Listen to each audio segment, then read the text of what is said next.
to the third part of our four-part series featuring Julianne Smith, President and CEO of Escape Bio. I'm Gayleen Xanthopoulos, President and founder of the Leadership Edge.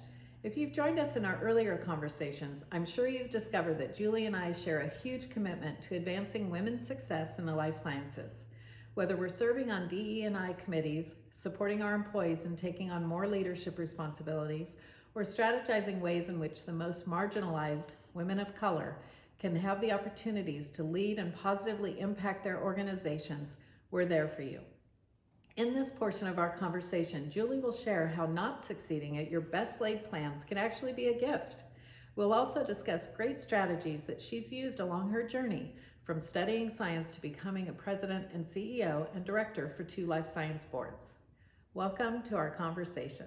So when you think about you specifically, because you have you've got your history, your life starting as a scientist and going in and growing in various commercial roles and eventually becoming a CCO, which is, big responsibility, then a COO, which is like, oh my goodness. And then the first time you were a president and CEO, I know it's just, I think everybody strives toward that job and then they get it and say, oh my gosh, this is so much more than I thought. But it's also super fun and look how much I'm learning and all those things. But along the way, what would you say are maybe some of the specific challenges you faced and maybe how you overcame those? What were some of the strategies you used to get through those challenges? Yeah. So it's interesting because I just want to correct the record. I'm not a brilliant scientist, and in fact, decided not to pursue a graduate degree in science. I know maybe enough to be dangerous, but and in fact that could have been an enormous gift for me, because I often feel like you get your PhD, that puts you on a track. You're starting as a scientist to principal, right? And right. So there's rungs that you have to go through on the career ladder. And I was just a really odd duck with this science degree. I started my career actually as a clinical research assistant. And, what I knew is that I really enjoyed working with people and I really loved learning new things. I really craved new experiences. And so I entered my career at a large, at the Bristol Myers Squibb, not being directed at all. I was rapidly hired onto a marketing, product management team and marketing on a blockbuster drug, and loved learning about the business, and I knew how to work hard, and that's a prerequisite. You've got to be able to work hard and be willing for that. And when you work hard, you generally tend to do really well. And so for me, I was able to, I was not constrained by a career path. And because of that, I was able to gather a lot of different experiences in diverse therapeutic areas and diverse functional areas relatively quickly. And I think that really served me well. I think we've all been in environments which haven't been great fit, either from a values perspective or that's one experience I had where honestly the culture was a bit like Mad Men. I mean, women were certainly objectified, and and for me, it was a little bit shocked by that, and I shouldn't have been. But I remember the very first time a very senior male leader there, told me that there was a kind of a conversation ongoing about my attire and what I wore, and I just thought, you people have no life. Like, that's not a topic conversation of any value, Anyway, so how I navigated that was just to really keep my head down and move forward and largely just ignore it to the extent that I could. And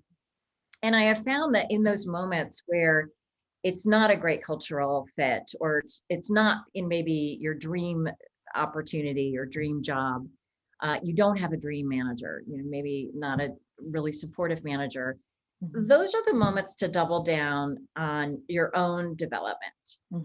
And I think, an incredibly important lesson is we're all responsible for our own career.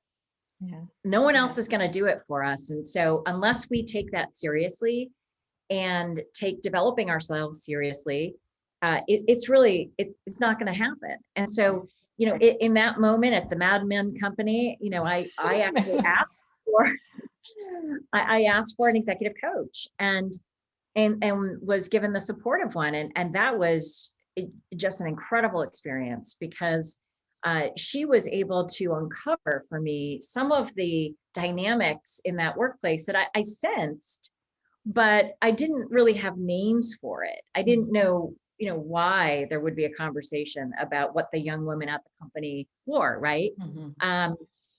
And she helped me navigate that.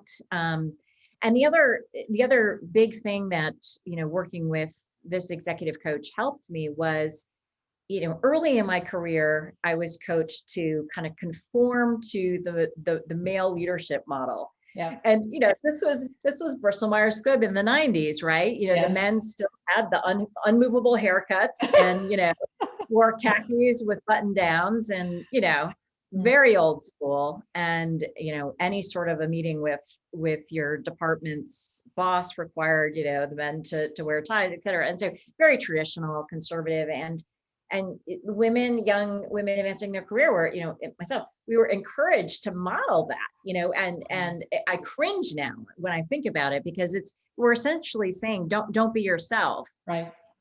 And working with an executive coach really helped me uncover I knew I was not comfortable with that coaching, that initial coaching, but it helped me uncover my own leadership skin and grow comfortable in that leadership skin. And that's something that every person and every woman needs to develop for themselves. Right. So how do you really find your authentic self, who you are, and really play to your strengths, which I think is so important too. And it's not about trying to be a man. It's about be who you are, be your authentic self, bring the best you to the table. And through that, I think you build and gain that, and hard work, you build and gain that credibility. And suddenly they're not seeing you as a woman anymore. They're seeing you as just another really valuable member of the team. And it's unfortunate we have to kind of break through some of those barriers on the way to get there. But it's great when you can find yourself and find your role. Absolutely.